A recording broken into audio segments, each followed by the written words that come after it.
Today we celebrate the Epiphany of the Lord. The Epiphany of the Lord. The manifestation of Christ. Christ the Redeemer. Christ the Messiah. Christ the Holy One. The manifestation of Christ to the entire world. And as the wise men, as we have seen in the gospel reading, that after the birth of Christ, the star appeared, the glory of the Lord appeared to these men, wise men. They were on their own. They were going about their duty. They were going about their work. And they were not the Israelites. They had no connection with the chosen people. But the Lord decided to let his glory appear to these men. And we are told they were even pagans, but they were able to understand the signs of the time. And the Lord used them to bring his glory, to show his glory to the people. And this presents to us that everyone, no matter who you are, no matter your standard or your level, God can make use of you in any way according to his wish. Nobody is insignificant before God.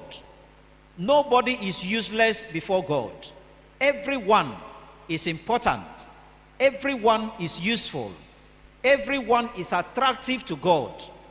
The only thing is our ability to open our mind and understand him as he wishes to use us. When the star appeared to these wise men, they are called the wise men because they were able to see the star and to understand. And then they followed the star to see the reason why the star appeared. Some other place will be told that the angel of the Lord spoke to them that a child has been born, a new king has been born. And so they will move into the city of Jerusalem as the star guided them, as the understanding was given to them.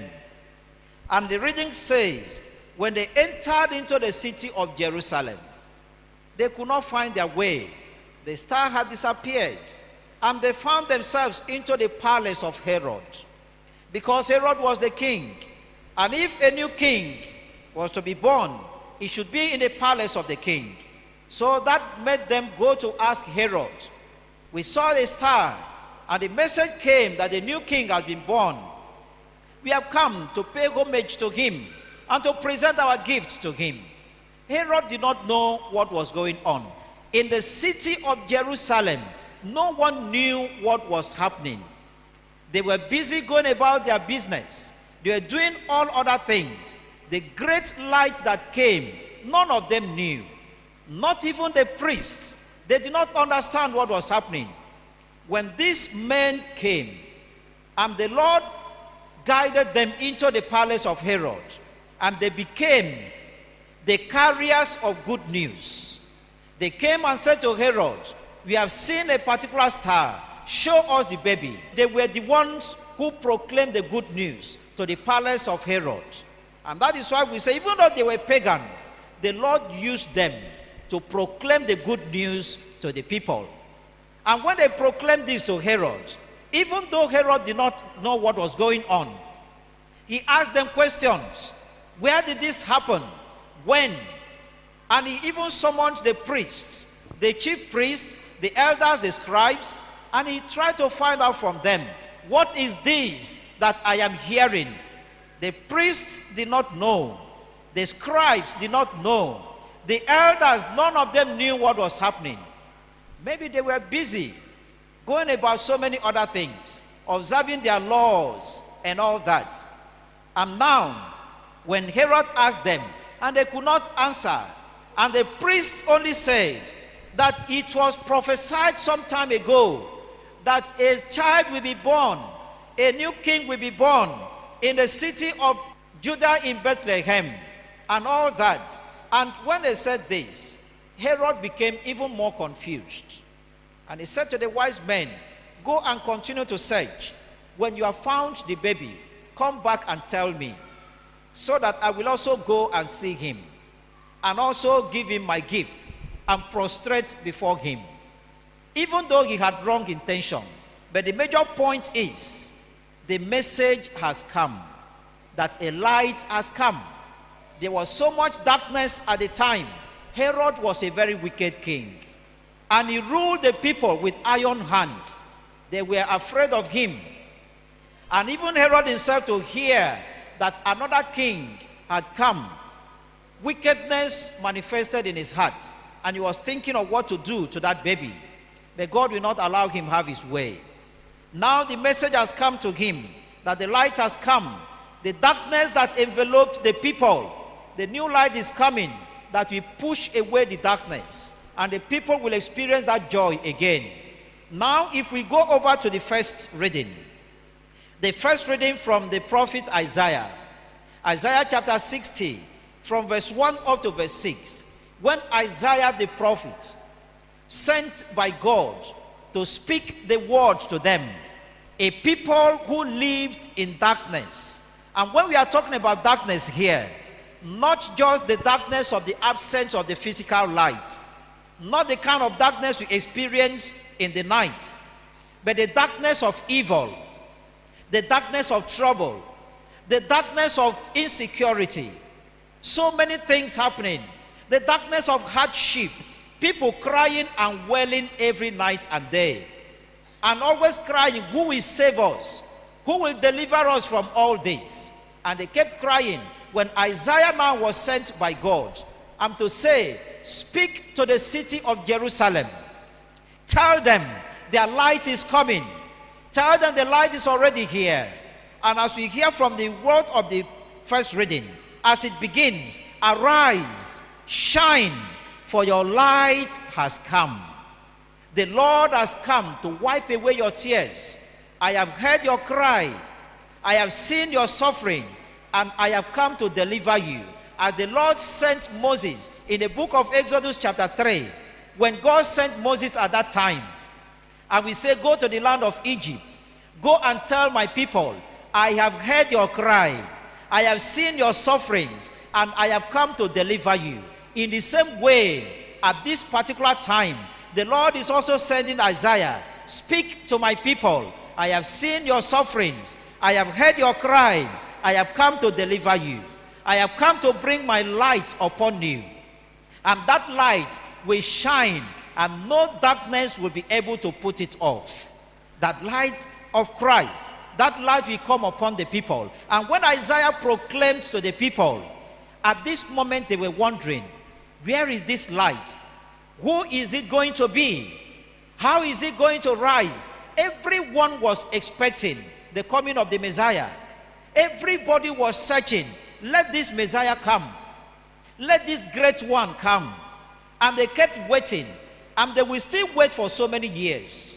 They will wait for a longer time. And then the light, how will it come?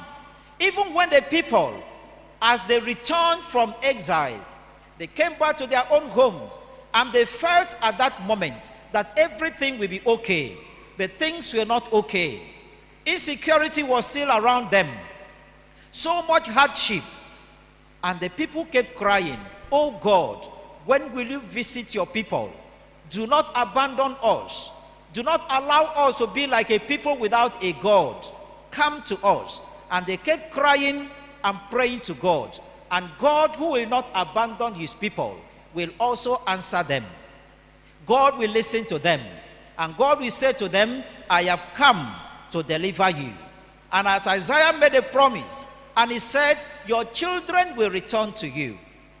Your children will come back to you. So many gifts will be brought to you, because the light that will shine out of you will attract so many people.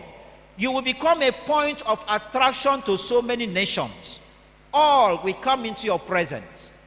Now, when the appointed time came, and the Lord Jesus was born, and he became the light that enlightens every nation, and the attention of people have been drawn to him, that every nation will always go to gain the glory of that light.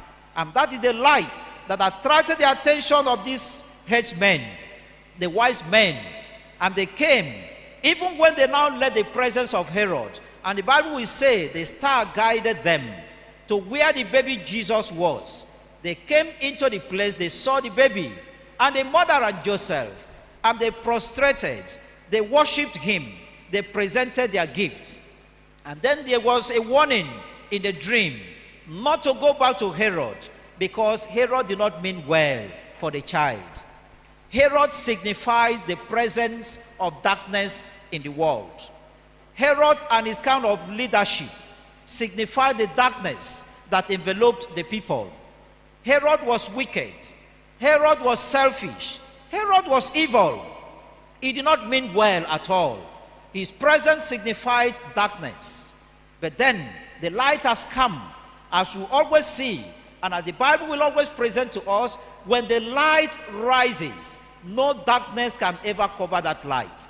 When Jesus came, there was great transformation.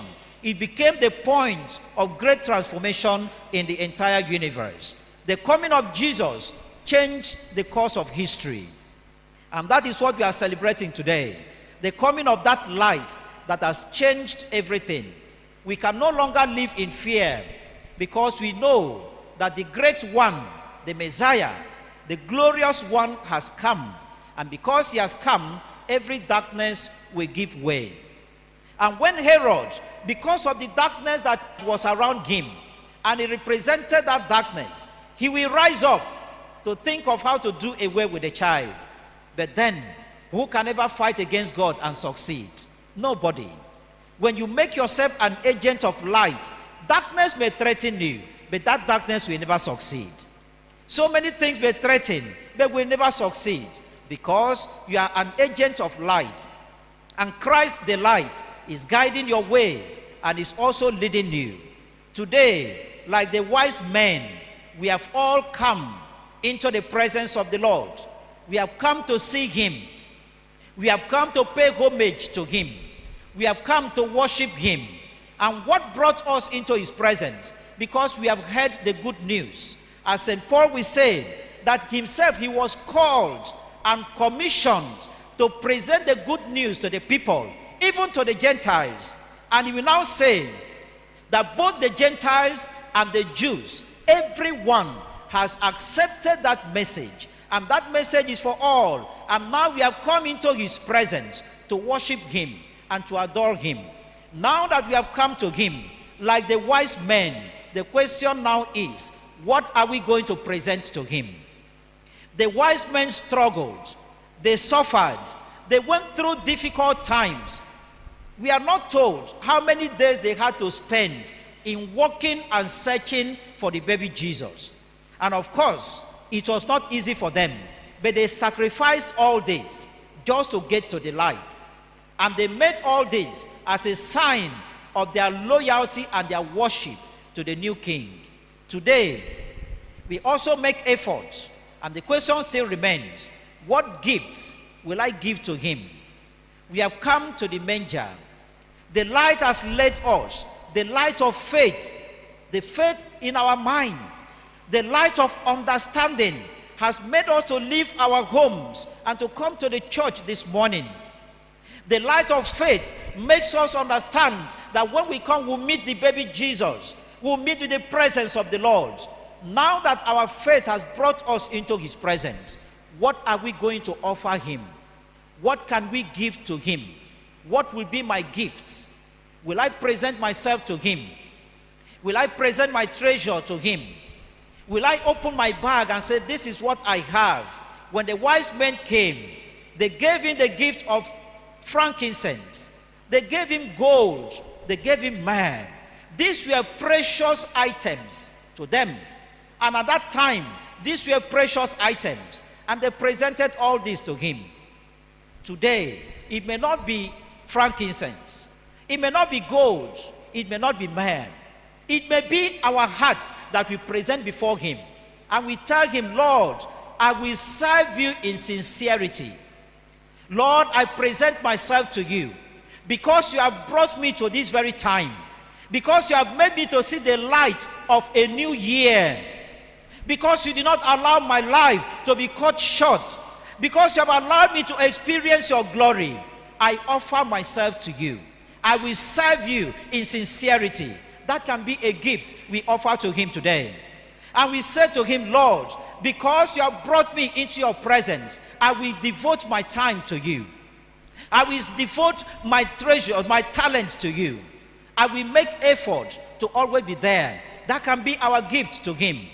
And if we serve God in the sincerity of our hearts, that is the greatest of all gifts that we can ever offer to him. And as we have come, can we also make up our minds and we open our purses, our bags, and we say to him, Lord, this is what we offer to you. The bag may be our heart. The bag may be our determination, the desire to love and to serve him. And if I look around myself today and I say to myself, this is my lifestyle, this is how I have been living, but because I have come into the presence of the Lord, I will not follow this lifestyle again. I offer this as a gift to the Lord. I want to be a better person than I was yesterday. I want to be a better person than I was when I came into the church. And so I offer myself to the Lord. I used to be a very dubious person. I want to dupe anyone who comes my way. Can I say to the Lord, from today, I wish to stop this kind of life. I offer this to you because your light has come upon me. Because your light is shining upon me. Anyone who encounters me used to find it difficult. And anybody coming to me will always go back crying and in shame and in disgrace. Can I now say, I offer this to the Lord, that when people come to me, I will not make them feel as if they are nothing. I offer this side of my life to the Lord. The question still is, what will you offer to him? The Lord is not so much interested in the physical frankincense. He is not so much interested in the physical gold that you may want to give to him. The gold of your heart is the major gift that the Lord wishes to have from you today. The frankincense of your kind of life, that is what the Lord is expecting from all of us today. The sacrifice we can make to bring ourselves to him. Look around you. Can you tell the Lord, this is me. This is who I am. I want to be a changed person. I want to live a new kind of life. I need your grace. I need your glory. And with this, the Lord will always go with us. And remember, whenever we make such moves, Herod will always come. Herod will also play his part. The Herod that may play his part will be the distractions. Distractions will always come. Those around you that will mock you, those who will say you are just nothing, those who will laugh at you, those who will want to do all kinds of things, they are always there. Are you going to pay attention to Herod or the baby Jesus that you have come to see? If the wise men had remained in the palace of Herod to enjoy the good things of the palace of Herod, they would not have seen the baby Jesus. In our life's journey, we may see ourselves in that palace, the palace of Herod. Ask yourself, where am I going to? Where is my destination? Is my destination the palace of Herod? Or my destination is to see the light that has come into the world? When you know where you are going to, you also know what to do. And bear in mind, distractions will always come. Herod will show himself on the way. Herod may be those who will pretend to be your friends. Maybe because they want to gain what you are giving to them. They want to enjoy what you have. These are the Herods. Herod may be the sycophants all around you. And when they come, you give them the opportunity. They will distract you. And when the distractions begin to come, and you pay attention to the distractions, your destination is affected. And the question still remains, where are we going to? Herod's palace is not the destination. It's not where we are going. But we have the focus. And the baby Jesus will always present himself. The baby Jesus will always be there for us. He is the light that will enlighten all. And the darkness that threatens us, the darkness comes in different ways. The troubles around us, These may be the distractions. They will always come. And so, as we move on, all this will always happen. All this will always come. And when they come, we must always know that we are going somewhere. Whether in the family, whether in your job, in your studies, those moments of distractions are always there. Do not lose your focus. Know where you are going to. Know who you are. Know what you represent. And when you remember who you represent and you know where you are going to, let the light always guide the way. And no matter the difficulties we encounter, tell yourself, I know who I am. Even in your office, be the agent of light. All those around you may represent darkness, but remember, only one stick of candle can enlighten the whole of this church at the moment of darkness. You can be that one stick of candle. Do not just join them with the mindset that you cannot beat them. Be the right mind, and your right mind will change others. Influence others positively. Let people learn what is right from you. Let people encounter you and go back home with the right intention, not to encounter you and go back home to begin to change their better orientation to a difficult one or a negative one. Be the light that will always influence in your place of work, in the family, wherever you find yourself. Let your light always shine. That is where Matthew will tell us in Matthew's Gospel chapter 5. If you read it from verse 13, when he will say we are the light of the world, let your light so shine before men that they may see your good works and glorify your Father in heaven. The light that is shining is the kind of life that we live. The light that is shining is when we are good men and good women. The light that is shining is the good things that we always do, the good things that we say, the good things that people know us. These are the lights that will always shine. So let your light shine before all, that they may see your good works and glorify your Father in heaven.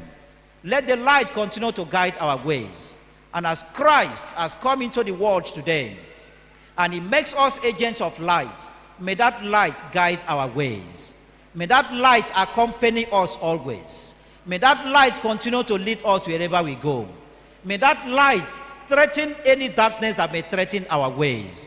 And as we call on the name of the Lord today, may the Lord continue to be our strength. May the Lord continue to be our guide. May the Lord continue to see us through at all times.